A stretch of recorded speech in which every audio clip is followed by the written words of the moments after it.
Welcome to EDU World Space.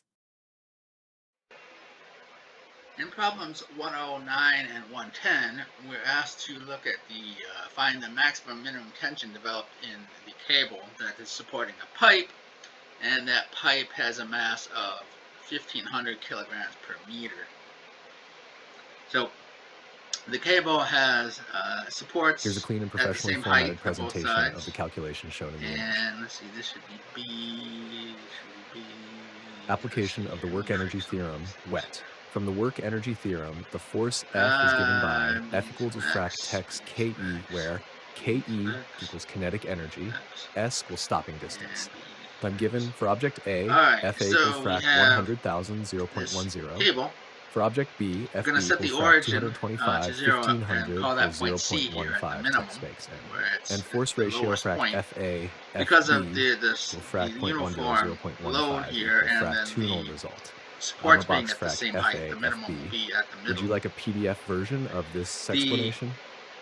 The equation describing this curve is just 4YA x squared over L squared, where YA is the height of point A above the origin. You could also use YB here.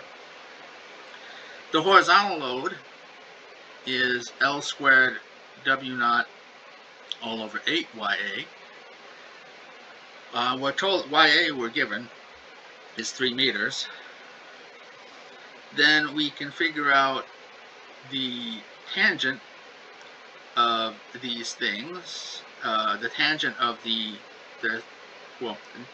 tangent of the angle that is made by the tangent to the curve and the horizontal is 4YA over L.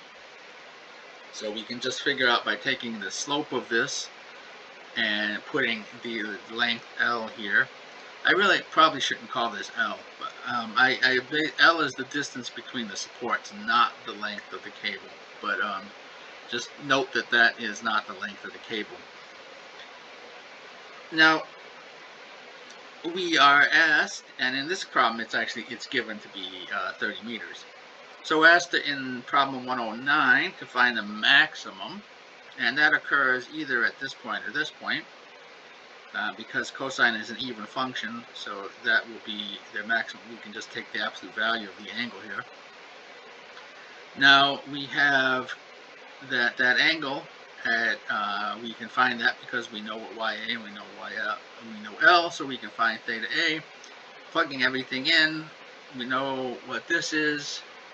Just remember to multiply by G because we're given as a mass per unit length. In the end, we come up with that the tension at either of these points is the maximum, and it is 594 kilonewtons. So that's the answer for problem 109. And for 110, the minimum is just the tension here at the center, because that's when cosine is the largest, and that is 1 for this case. So that's simply the value here, and if we plug in the values that were given in the problem, that comes out to be 552 kilonewtons.